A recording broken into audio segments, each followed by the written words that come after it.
Hello students, मैं आपका physics गुरु नितिन भटनागर अपने नेक्स्ट लेक्चर में आपके साथ हूँ। अभी तक हम 11th में जो हम डिस्कस कर रहे हैं वो ली थी हमने बहुत सारी भौतिक राशियों की विमाएँ। इस चैप्टर का मेन बेस विमीय सूत्र और विमाएँ हैं। जब तक हमें वो तैयार नहीं हो जाएंगी हम उनके एप्लीकेशंस पर मूव नहीं कर सकते हैं। तो बहुत सारी हमने विमीय सूत्र डिस्कस कर लिए थे, थोड़े से और आज लेकर के चलेंगे। तो आइए स्टूडेंट स्टार्ट करते हैं आज का अपना टॉपिक। अगर आपने मेरा चैनल सब्सक्राइब नहीं किया तो प्लीज़ उसको सब्सक्राइब करें, लाइक करें, शेयर करें, जिससे ज़्यादा से ज़्यादा स्टूडेंट उसका लाभ ले पाएँ। आइए स्टूडेंट अपना स्टार्ट करते हैं टॉपिक। अभी तक हमने जो डायमेंशंस ली हैं उसमें अब आगे हम कुछ नई डायमेंशन, नए भौतिक राशियाँ जो आपको पढ़ने के लिए मिलेंगी। तो हम ले रहे हैं नेक्स्ट ऊष्मा चालकता गुणांक।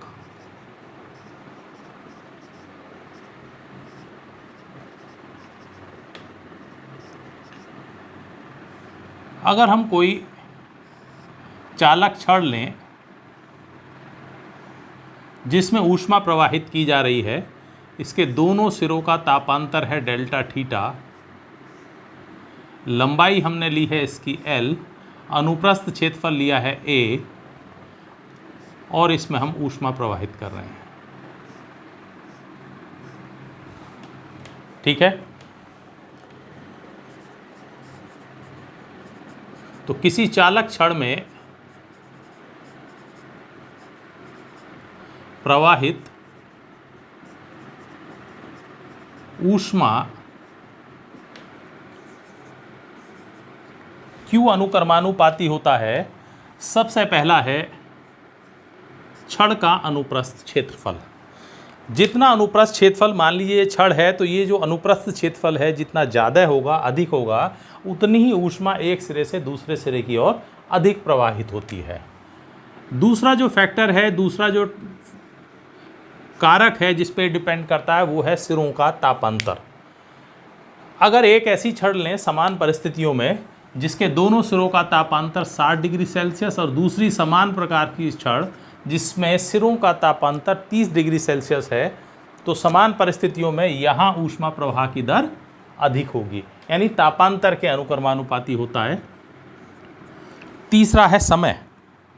अगर एक बार आप 1 घंटा ऊष्मा प्रवाह देख रहे हैं, दूसरी बार 4 घंटे, तो स्वाभाविक है 4 घंटे में ज़्यादा ऊष्मा प्रवाह होगा। तो इन तीन कारकों के अनुक्रमानुपाती और लंबाई के होता है व्युत्क्रमानुपाती। जितनी लंबी छड़ होगी उतना ऊष्मा प्रवाह एक सिरे से दूसरे सिरे की ओर कम हो पाएगा। कई कारणों से ऊष्मा की हानि भी होती है और भी कई फैक्टर्स हैं। तो इन सारे कारकों पर डिपेंड करता है। और जब भी हम कोई प्रोपोर्शनल का चिन्ह हटाते हैं, एक कांस्टेंट लाया जाता है, एक नियतांक लाया जाता है, तो यहाँ हम ले रहे हैं capital K A delta theta into T upon L, जहाँ कैपिटल के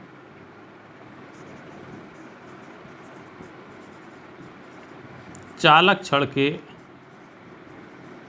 पदार्थ का ऊष्मा चालकता गुणांक है।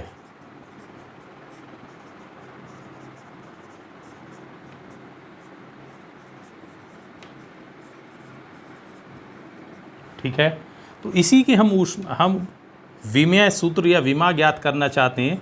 तो K = होगा Q इंटू एल अपॉन ए डेल्टा थीटा और इंटू टी। ठीक है, अब इन सब की हम डायमेंशन यानी K का हम विमीय सूत्र चाहते हैं। तो K का विमीय सूत्र बराबर होगा Q। Q है ऊष्मा। ऊष्मा मीन्स ऊर्जा वाली विमीय सूत्र रखा जाएगा और ऊर्जा का है mL² T इनवर्स 2। L है लंबाई, A है क्षेत्रफल L², डेल्टा थीटा ताप है तो K और T है समय तो इसके लिए T। अब जरा पावर्स को रिकलेक्ट करिए कि M केवल ऊपर एक ही जगह है तो एज इट। L को देखें, L की पावर 2 यहाँ है और एक यानी L की पावर 3 आपके पास प्लस। L की पावर 2 ये हैं, ऊपर जाकर माइनस होंगी तो कितनी बचती हैं? केवल 1। अब T की पावर का कलेक्शन करें। T की पावर यहाँ है -2 और ये पावर है +1, ऊपर जाकर ये भी माइनस होगी तो T की पावर -3। k केवल एक जगह है, ये ऊपर जा कर के माइनस, तो k इनवर्स 1। तो इस तरीके से ये होगा ऊष्मा चालकता गुणांक का विमेय सूत्र। ठीक है। Q है ऊष्मा, ml² T इनवर्स 2, L लंबाई के लिए L, A क्षेत्रफल L², डेल्टा थीटा ताप है उसके लिए क्या लिया है K, और T है समय तो उसके लिए T। पावर्स को रिकलेक्ट किया है केवल m एज इट। L की पावर 2 और एक पावर यहाँ है 3 प्लस की हो गई, 2 पावर ये माइनस की आएंगी तो बचती हैं केवल 1 प्लस की। T की पावर -2 यहाँ है, एक पावर ये और माइनस की आएगी तो -3, और ये K की पावर -1। तो ये है ऊष्मा चालकता गुणांक। ठीक है। इसके बाद हम देखेंगे अगली डायमेंशन, गैस नियतांक, गैस कांस्टेंट। आदर्श गैस समीकरण आपने पढ़ी होगी।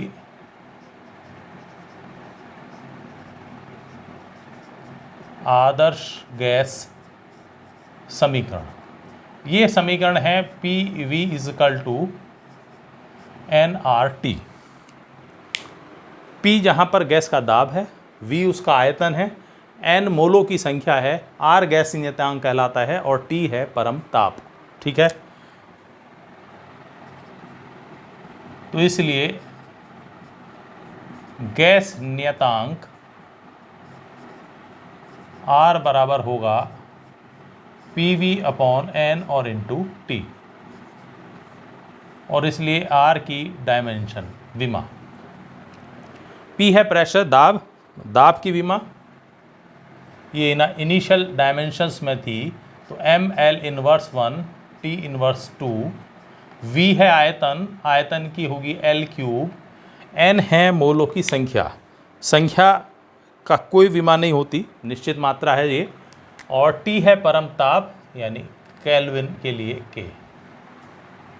पावर सिर्फ रिकलेक्ट कर दीजिए, -1 यहाँ है, 3 यहाँ है, तो ml² T inverse 2 and K inverse 1।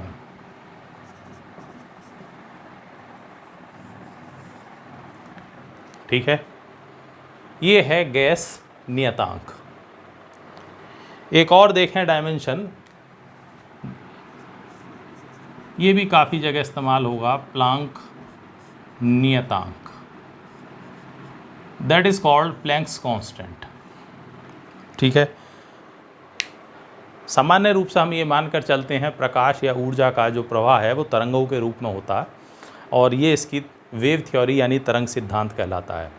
लेकिन विज्ञान के अंदर, फिजिक्स के अंदर एक और थ्योरी हम इस्तेमाल करते हैं जो कहती है कि light has particle nature.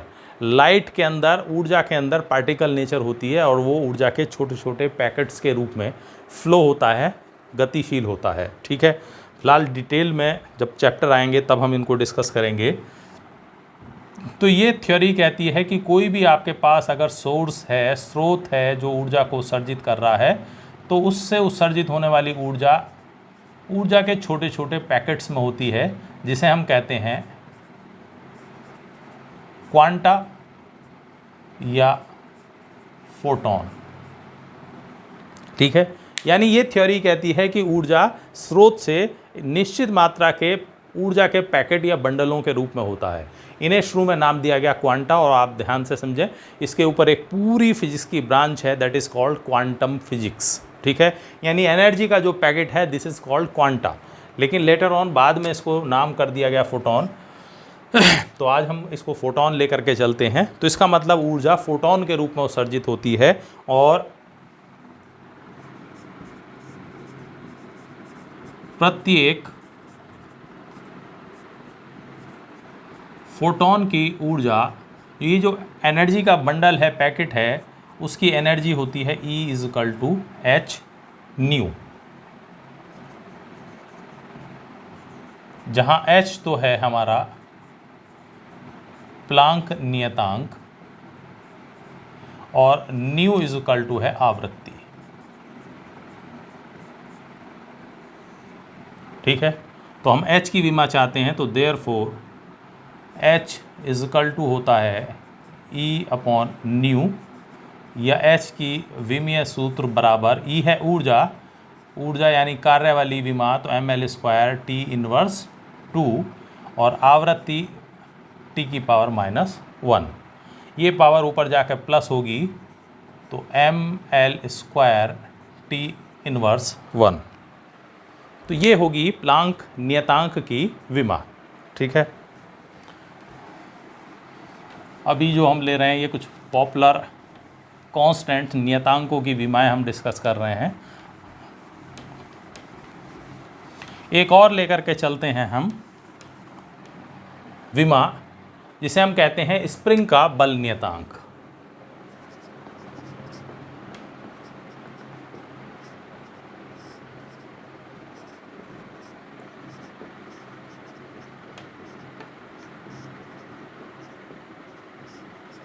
Spring का बल नियतांक, कोई भी अगर आप स्प्रिंग लें और उसके ऊपर बल लगा करके उसको नीचे की ओर खींचें, ये m द्रव्यमान हमने इस पर लटकाया है, तो F बराबर mg, नीचे की ओर बाह्य बल लगाया गया है। जैसे ही स्प्रिंग पर हम बल लगाते हैं, एक इसके अंदर ऊपर की ओर बल लगने लगता है, जो इसको या कहें लगने वाले बल के विपरीत दिशा में बल लगता है, और इसको हम कहते हैं प्रत्यानयन बल। ये जस्ट इसके इक्वल होता है। और यदि इस बल के कारण स्प्रिंग की लंबाई में होने वाली वृद्धि L है, तो F और L इनके बीच के रिलेशन से ये फार्मूला आता है।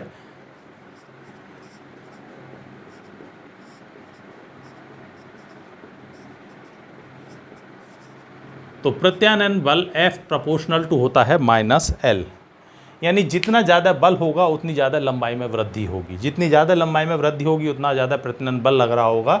और माइनस का चिन्ह ये बताता है कि दोनों के दोनों कैसे हैं, अपोजिट डायरेक्शन में। प्रत्यानयन बल ऊपर लग रहा है, लंबाई में वृद्धि नीचे की ओर। अगर स्प्रिंग को अंदर की ओर दबाएं तो लंबाई में कमी अंदर की ओर हो रही, तो बल लग रहा होगा बाहर की ओर, विपरीत दिशा में। प्रोपोर्शनल साइन यहाँ भी हम एक चिन्ह हटा रहे हैं, तो F = minus small k L, जहाँ स्मॉल k है स्प्रिंग का बल नियतांक।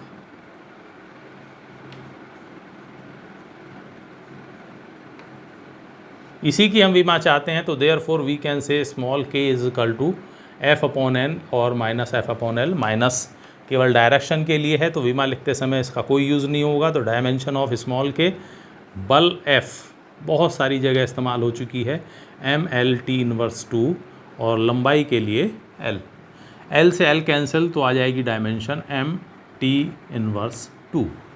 तो आप देख रहे हैं यही पृष्ठ तनाव की भी विमा आई थी। तो ये है स्प्रिंग का बल नियतांक। ठीक है, एक दो डायमेंशन और लेकर चलते हैं लास्ट।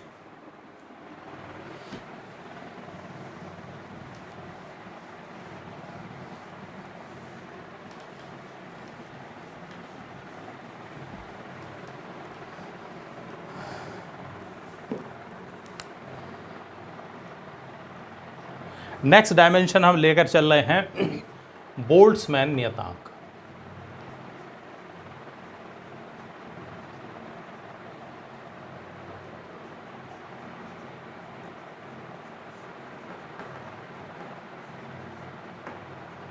बोल्ट्जमैन नियतांक, ठीक है, किसी भी गैस के प्रत्येक अणु की जो औसत गतिज ऊर्जा होती है,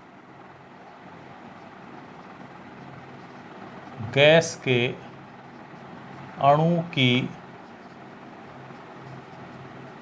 औसत गतिज ऊर्जा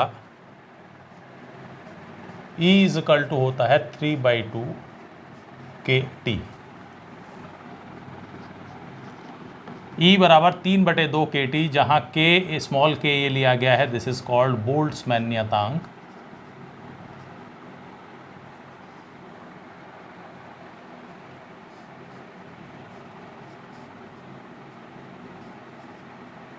और T है जहाँ पर परम ताप। Absolute temperature. ठीक है, तो प्रत्येक अणु की औसत गतिज ऊर्जा से हम K की विमा चाहते हैं, तो K इजकल टू होगा 2E/3T, या dimension of small k Boltzmann नियतांक की 2/3। ये अपना आप में निश्चित संख्याएं हैं, इनकी कोई विमा नहीं होगी, यानी विमाएं लेते समय इनको आप छोड़ देंगे। तो हम लेंगे E यानी ऊर्जा की विमा, तो ml² T इनवर्स 2, और T है परम ताप यानी K, ये ऊपर जाकर इन्वर्स हो जाएगा, तो ml² T inverse 2 K inverse 1। ये है बोल्ट्जमैन नियतांक की विमा। ठीक है, तो इस प्रकार से स्टूडेंट्स बहुत सारी डायमेंशंस हमने डिस्कस की हैं, कैसे उनका विमा सूत्र या विमा ज्ञात की है वो भी हम यहाँ लेकर के चले हैं। तो आगे अब हम इतने सारी डायमेंशंस पढ़े हैं और थ्रू आउट फिजिक्स यूज़ करेंगे, तो इनका एप्लीकेशंस क्या है, तो अगले लेक्चर में हम डिस्कस करेंगे विमाओं के क्या अनुप्रयोग हैं, एप्लीकेशंस क्या हैं। लेकिन प्यारे बच्चों, बिल्कुल दिमाग में इस बात को रख लें, जब तक ये काफ़ी सारी विमाएं आपको याद तैयार नहीं हो जाती, तब तक हम इनके एप्लीकेशंस यानी क्वेश्चंस पर बहुत ज़्यादा अच्छी तरह वर्क नहीं कर पाएंगे। तो उनको अगर आप ढंग से करना चाहते हैं तो इनको तैयार करिए। तैयार करने का हम मेथड डिस्कस कर चुके हैं। पहले जो 14 विमाएं हमने ली हैं उनको आप डायरेक्ट लर्न करिए, चूँकि उनका हम डायरेक्ट यूज़ कर रहे हैं, और बाकी जो डायमेंशंस हैं कोशिश करिए उनको सूत्रों की सहायता से समझ करके हम लर्न करें। ठीक है, लॉन्ग टाइम आपको याद रहेंगी, फर्दर भी आपको यूटिलाइज़ होगा उनका सबका। तो बार बार लिख करके उनको रफ कॉपी पे प्रैक्टिस करिए। नेक्स्ट लेक्चर में हम स्टार्ट करेंगे अपना एप्लीकेशंस। तब तक के लिए थैंक्स।